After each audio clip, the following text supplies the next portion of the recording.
প্রিয় শিক্ষার্থীবৃন্দ, তোমরা কেমন আছো? আশা করি ভালো আছো। আমিও তোমাদের দোয়ায় ভালো আছি।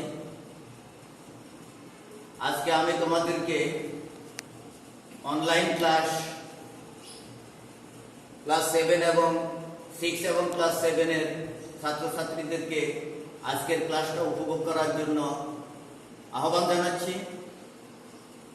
আজকে আমরা যে বিষয়টা নিয়ে আলোচনা করব সেই বিষয়টি হচ্ছে ইংরেজি দ্বিতীয় পত্রের সবচেয়ে ইম্পর্টেন্ট একটা চ্যাপ্টার, যাকে বলা হয় ইংরেজি গ্রামারের soul of the English grammar, ইংরেজি গ্রামারের হৃৎপিণ্ড বা প্রাণ। সেইটা হচ্ছে টেন্স। টেন্স শব্দটি বাংলা হচ্ছে সময় অথবা কাল। আমি আবার বলছি, টেন্স শব্দটির বাংলা হচ্ছে সময় অথবা কাল। ক্রিয়া বা কাজ শেষ হওয়ার সময়কে টেন্স বা কাল বলে। আমি আবার বলছি, ক্রিয়া বা কাজ শেষ হওয়ার সময়কে টেন্স বা কাল বলে। এখন ক্রিয়া বলতে আমরা বুঝি যে কোনো কাজ, খাওয়া দাওয়া, যাওয়া, করা, পড়া, লেখা, এগুলো যখন আমরা করি যে সময়টা, এই সময়টাকে ইংরেজিতে টেন্স বলে। Tense denote the time of A verb. Tense denotes the time of A verb, অর্থাৎ সময় নির্দেশ করে, কাজ শেষ হওয়ার সময়কে বোঝায়। এটি একটি ল্যাটিন শব্দ। ক্যাম্পাস থেকে আসলে এই টেন্স শব্দটার উৎপত্তি। এটি একটি ল্যাটিন শব্দ। তাহলে টেন্স বলতে আমরা বুঝি, যেমন আমি একটি বই পড়ছি, সে একটি বই পড়েছিল, আমি একটি বই পড়ব। এখানে তিনটা বাক্য বলা আছে। আমি একটি বই পড়ছি এখন, সে একটি বই পড়েছিল এখন থেকে কিছু আগে, সে একটি বই পড়বে, অথবা আমি একটি বই পড়ব। এটা আরো সামনে, ভবিষ্যৎ। এই দিক থেকে চিন্তা করলে দেখা যায় যে টেন্স প্রধানত 3 প্রকার। প্রেজেন্ট টেন্স, যার বাংলা হচ্ছে বর্তমান কাল। পাস্ট টেন্স, যার বাংলা হচ্ছে অতীতকাল। ফিউচার টেন্স, যার বাংলা হচ্ছে ভবিষ্যৎকাল। এখন প্রেজেন্ট টেন্স কাকে বলে? বর্তমানে কোনো কাজ হয় বা হইতেছে, এইরকম যদি বুঝায় তাহলে ভার্বের যে টেন্স হয় তাকে প্রেজেন্ট টেন্স বলে। যেমন আই রিড এ বুক, আমি একটি বই পড়ছি। আমি একটি বই পড়ছি, কাজটা এখন আমি করতেছি, যার কারণে এটা বর্তমান কাল। এরপরে পাস্ট টেন্স হচ্ছে কোনো কাজ হয়েছিল, কোনো কাজ হইতেছিল, করিতেছিল বা হইতেছিল। অর্থাৎ যদি বাংলা ক্রিয়াপদের শেষে ল, লে, লাম ইত্যাদি থাকে, তখন আমরা ধরে নেব যে এটা পাস্ট টেন্স। যেমন আই ডিড দ্য ওয়ার্ক, আমি কাজটি করেছিলাম। এরপরে দেখো ফিউচার টেন্স, ভবিষ্যৎকাল। I shall go to school, আমি স্কুলে যাব, আমি স্কুলে যাব। ভবিষ্যতে কোনো কাজ হবে, বাংলা ক্রিয়াপদের শেষে ব, বে বা বেন ইত্যাদি যদি থাকে, তাহলে আমরা ধরে নেব যে এটা ফিউচার টেন্স। প্রিয় শিক্ষার্থীবৃন্দ, টেন্স প্রধানত 3 প্রকার আমরা পড়ছি: present tense, past tense, future tense. এই 3টি টেন্সকে আবার 4টা ফর্ম বা রূপ দেওয়া আছে। প্রত্যেকটি টেন্সের আবার 4টি ফর্ম বা রূপ রয়েছে। অর্থাৎ প্রেজেন্ট টেন্সের আকার বা রূপ আবার 4 প্রকার, পাস্ট টেন্সের আকার বা রূপ আবার 4 প্রকার, ফিউচার টেন্সের আকার বা রূপ আবার 4 প্রকার। তাহলে সেগুলো কি কি দেখো, আমি এখানে দেখাইছি। Present tense, past tense, future tense.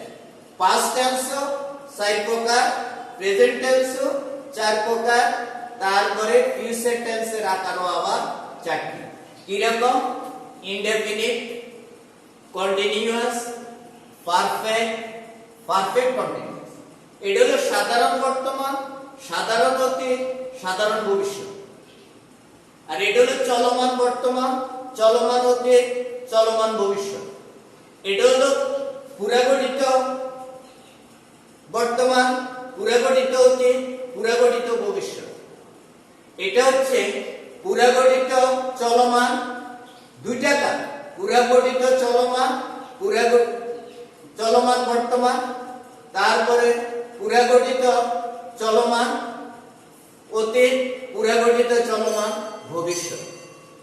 এই চারটা টেন্স এর আকার আমরা এখন তোমাদেরকে আমি একটি চকের মাধ্যমে স্ট্রাকচার এবং উদাহরণ সহ দেখাচ্ছি। প্রিয় শিক্ষার্থীবৃন্দ, আমরা আলোচনা করেছি টেন্স, টেন্সের সংজ্ঞা, প্রকারভেদ এবং প্রত্যেকটি টেন্সের আবার চারটি আকার, সেগুলো আমরা আলোচনা করেছি। এখন আমি তোমাদেরকে বিভিন্ন প্রকার ফর্মের গঠন, উদাহরণ সহ নিচে তোমাদেরকে দেখানো হচ্ছে। দেখো, এখানে লেখা আছে tense, present tense, past tense, future tense. Present টেন্সের আকার চারটা, indefinite, continuous, perfect, perfect continuous. আমি আবার বলছি, প্রেজেন্ট টেন্সের আকার চার রকম, indefinite, continuous, perfect, perfect continuous. এখন প্রেজেন্ট ইনডেফিনিট টেন্স আমরা কিভাবে শিখব? তুমি কোনো বাংলা বাক্যের মূল ক্রিয়ার শেষে যদি দেখো অ, আ, ই, এ থাকলে, অ, আ, ই থাকলে, যেমন আমি ভাত খাই, রসই আছে, আমি বইটি পড়ি, রসই আছে, সেই তখন আমরা বুঝে নেব এটা প্রেজেন্ট ইনডেফিনিট টেন্স। আর এটার গঠন হলো কিভাবে? Subject, verb one, verb one মানে ভার্বের বেস ফর্ম, ভার্বের বেস ফর্ম, প্রেজেন্ট ফর্ম, এরপরে অবজেক্ট, বাকি অংশ। যেমন আই রিড এ বুক, আইটা সাবজেক্ট, এটা হলো মূল ভার্ব, ভার্ব ওয়ান, আর এটা হলো অবজেক্ট। এরপরে দেখো কন্টিনিউয়াস, বাংলা ক্রিয়ার শেষে তেসি, তেস, তেসে, তেসে। আমি আবার বলছি, বাংলা ক্রিয়াপদের শেষে যদি তেসি, তেস, তেসে, তেসে ইত্যাদি থাকে, যেমন আমি বইটি পড়িতেছি, আমি একটি বই পড়িতেছি, তেসি আছে। সুতরাং এইরকম কিছু যদি থাকে তাহলে আমরা ধরে নেব এটা প্রেজেন্ট কন্টিনিউয়াস টেন্স। আর এটার গঠনটা হচ্ছে কিভাবে? সাবজেক্ট এবি, এবি মানে সাহায্যকারী ক্রিয়া হিসেবে এখানে ব্যবহার হবে এম, ইজ, আর, নাম্বার এবং পার্সন অনুযায়ী। এরপরে আসবে ভার্ব ওয়ান, অর্থাৎ মূল ক্রিয়া, বেস ফর্ম, তার সাথে যোগ হবে আইএনজি। এরপরে ওডব্লিউ মানে আদার্স ওয়ার্ড, অন্যান্য যা দরকার, যেমন আই সাবজেক্ট, এম সাহায্যকারী ক্রিয়া, রিড মূল ভার্ব, তার সাথে যোগ হয়েছে আইএনজি। এরপরে বাকি। এরপর দেখো পারফেক্ট টেন্স, বাংলা ক্রিয়াপদের শেষে ইয়াসি, ইয়াস, ইয়াসে, ইয়াসে ইত্যাদি যদি থাকে, যেমন আমি ভাত খাইয়াছি, তিনি ঢাকা গিয়াছেন, এইরকম কোন সেন্টেন্স যদি হয়, অর্থাৎ যদি ক্রিয়াপদের শেষে আমরা এর যে কোনো একটি দেখতে পাই, তাহলে আমরা ধরে নেব এটা প্রেজেন্ট পারফেক্ট টেন্স। আর এর গঠন হচ্ছে সাবজেক্ট, সাহায্যকারী ক্রিয়া হ্যাভ, হ্যাজ, এরপর আসবে ভার্ব থ্রি, ভার্ব থ্রি মানে ভার্বের ফার্স্ট পার্টিসিপল, ভার্ব থ্রি মানে ভার্বের ফার্স্ট পার্টিসিপল, যেমন ডু, ডিড, ডান। এইখানে ডান লেখা আছে, এটা হলো ভার্বের first participle. I have done the work, আমি কাজটি করিয়াছি। এরপরে দেখো পারফেক্ট কন্টিনিউয়াস টেন্স, কিছু সময় ধরে কোনো কাজ চলছে, এইরকম যদি বুঝায় তাহলে এটা প্রেজেন্ট পারফেক্ট টেন্স হয়। আর গঠন হচ্ছে সাবজেক্ট হ্যাভ বিন বা হ্যাজ বিন, মূল ভার্ব ওয়ান, তার সাথে আইএনজি, এরপরে ওডব্লিউ মানে আদার্স ওয়ার্ড, যেমন I have been doing the work, আমি কাজটি করিতেছি। সি। এরপরে দেখো ফার্স্ট টেন্স, অনুরূপ ভাবে আবার ফার্স্ট টেন্সের আকারও চারটা, indefinite, continuous, perfect, perfect continuous. First indefinite সিনের উপায় কি? বাংলা ক্রিয়াপদের শেষে ল, লে, লাম, লেন। যেমন আমি কাজটি করেছিলাম, তিনি স্কুলে গিয়েছিলেন ইত্যাদি যদি থাকে তাহলে আমরা ধরে নেব এটা ফার্স্ট টেন্স। এটার গঠন হচ্ছে subject verb two, verb two মানে ভার্বের পাস্ট ফর্ম, ভার্ব টু এরপর আইলো অবজেক্ট বা others word. I did the work, I হলো সাবজেক্ট আর এটা হলো পাস্ট টেন্স, ডিড এর ডুর পাস্ট টেন্স হলো ডিড, ডু হলো প্রেজেন্ট ফর্ম, পাস্ট ফর্ম হলো did. I did the work. এরপরে দেখো পাস্ট কন্টিনিউয়াস, বাংলা ক্রিয়াপদের শেষে তেছিল, তেছিলে, তেছিলেন, তেছিলাম ইত্যাদি যদি থাকে, যেমন আমি কাজটি করিতেছিলাম, তিনি ঢাকা যাইতেছিলেন, ছেলেগুলো খেলা করিতেছিল, এইরকম কোন সেন্টেন্স যদি হয় তাহলে আমরা নিশ্চিন্তে ধরে নেব এটা পাস্ট কন্টিনিউয়াস টেন্স। গঠন হচ্ছে সাবজেক্ট ওয়াজ ওয়্যার, এরপরে ভার্বের প্রেজেন্ট ফর্ম, তার সাথে যোগ হবে আইএনজি, এরপরে আসবে অন্যান্য শব্দ। I was doing the work, আমি কাজটি করিতেছিলাম। এরপরে পারফেক্ট টেন্স, পারফেক্ট টেন্সে কাজ হয় দুইটি কাজের মধ্যে যে কাজটি আগে হয় তার ফার্স্ট পারফেক্ট এবং পরের কাজটি হয় ফার্স্ট ইনডেফিনিট। যেমন আর এটার গঠন হচ্ছে, খেয়াল রাখবা ফার্স্ট টেন্সের দুইটা কাজ, হেড যুক্ত, সহজ ভাষা বুঝে নিবে যে অংশে হেড আছে সেটা হলো ফার্স্ট পারফেক্ট টেন্স। অর্থাৎ ফার্স্ট পারফেক্ট টেন্সের গঠন হচ্ছে সাবজেক্ট, হেড, ভার্ব থ্রি অর্থাৎ ভার্বের পাস্ট পার্টিসিপল, এরপরে অন্যান্য word. I had done the work before he came যদি আমি লিখতাম, তিনি আসার আগে আমি কাজটি করেছিলাম। অর্থাৎ বিফোরের আগের অংশ হয় পাস্ট পারফেক্ট, পরের অংশ হয় পাস্ট ইনডেফিনিট। আফটারের আগের অংশ পাস্ট ইনডেফিনিট, পরের অংশ পাস্ট পারফেক্ট। এরপরে পারফেক্ট কন্টিনিউয়াস, কিছু কাল ধরে কোন কাজ চলছিল এইরকম যদি বুঝায় তাহলে এটা পাস্ট পারফেক্ট কন্টিনিউয়াস টেন্স হয়। Subject had been, verb one ING OW, I had been doing the work. এরপরে দেখো অনুরূপভাবে ফিউচার টেন্সের আকারও আবার চারটি। ফিউচার ইনডেফিনিট এখন কিভাবে শিখবো? বাংলা ক্রিয়াপদের শেষে অর্থাৎ বাংলা বাক্যের শেষে যদি আমি দেখি ব, বে, বেন, বাম ইত্যাদি আছে, যেমন আমি স্কুলে যাব, ভ আছে, তিনি ঢাকা গিয়েছেন, তিনি ঢাকা যাবেন, বেন আছে, এইরকম যদি কোনো সেন্টেন্স আমাদের থাকে আমরা নিশ্চিতভাবে ধরে নেব এটা ফিউচার ইনডেফিনিট টেন্স। যেমন এটার গঠন হচ্ছে subject shall, will, verb one, তারপরে W, I shall do, I subject, সাহায্যকারী ক্রিয়া শেল, মূল ক্রিয়া ডু, ভার্ব ওয়ান, এরপরে অবজেক্ট। এরপরে দেখো ফিউচার কন্টিনিউয়াস, বাংলা ক্রিয়াপদের শেষে যদি দেখা যায় কোন কাজ চলতে থাকবে, আমি কাজটি করিতে থাকিব, এইরকম যদি বুঝায় তাহলে এটা ফিউচার কন্টিনিউয়াস টেন্স হয়। আর গঠন হচ্ছে subject shall be, will be, verb one ING OW, I shall be doing the work. কোন কাজ হতে থাকবে বুঝালে ফিউচার পারফেক্ট টেন্স।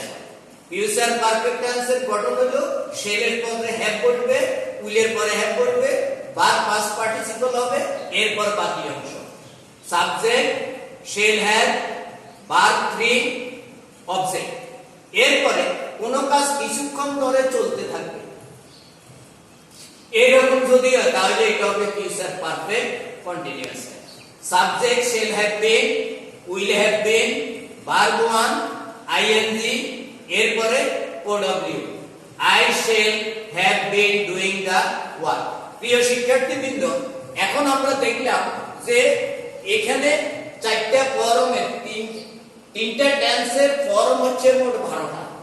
এই 12টা ফর্মের মধ্যে দেখা গেছে দুইটা ফর্মের গঠন করার সময় সাহায্যকারী ক্রিয়া ব্যবহার আনা, একটা হলো প্রেজেন্ট ইনডেফিনিট টেন্স আর একটা হলো পাস্ট ইনডেফিনিট টেন্স। চারটা কন্টিনিউয়াসে ভার্ব ওয়ান এবং তার সাথে আইএনজি যোগ হয়। সকল কন্টিনিউয়াসের বেলা ভার্বের মূল ভার্বের সাথে আইএনজি যোগ হয়। আর সকল পারফেক্টের বেলায় খেয়াল রাখবেন, সকল পারফেক্টের বেলায় মূল ক্রিয়া থার্ড ফর্ম হয়, মূল ক্রিয়া থার্ড ফর্ম। আর সকল পারফেক্ট কন্টিনিউয়াসের বেলায় সাহায্যকারী ক্রিয়ার সাথে বিন ব্যবহৃত। সকল পারফেক্ট কন্টিনিউয়াসের বেলায় মূল ক্রিয়ার আগে সাহায্যকারী ক্রিয়ার পরে অবশ্যই বিন ব্যবহার করতে হয়। প্রিয় শিক্ষার্থীবৃন্দ, এই স্ট্রাকচারটা তোমরা এই শার্টটি যেভাবে আমি দেখানোর চেষ্টা করেছি, যদি তোমরা একটু ভালোভাবে এই উদাহরণগুলোর সাথে স্ট্রাকচারের সাথে বাংলা চিনার উপায়গুলোর সাথে একটু খেয়াল করে যদি তোমরা টেন্সের বিভিন্ন ফর্মগুলো একটু ভালোভাবে দেখো, এই ক্লাসটি যদি একটু ভালোভাবে তোমরা উপভোগ করো, তাহলে আমি আশা করব সামনে আমরা যে ক্লাসগুলো করব সেই ক্লাসগুলোতে টেন্সের ব্যবহার, টেন্সের প্রয়োগ খুব বিশদভাবে তোমরা খুব সুন্দরভাবে তুলে ধরতে পারবে বলে আমি বিশ্বাস করি এবং আমি আশা করি তোমরা এই ক্লাসগুলো অত্যন্ত মনোযোগ সহকারে অবজার্ভ করবে। এই বলে তোমাদের সবাই সুস্বাস্থ্য এবং দীর্ঘায়ু কামনা করে আজকের মতো বিদায় নিচ্ছি। যদি বাঁচে থাকি আগামী ক্লাসে তোমাদের সাথে সাক্ষাৎ হবে। ধন্যবাদ।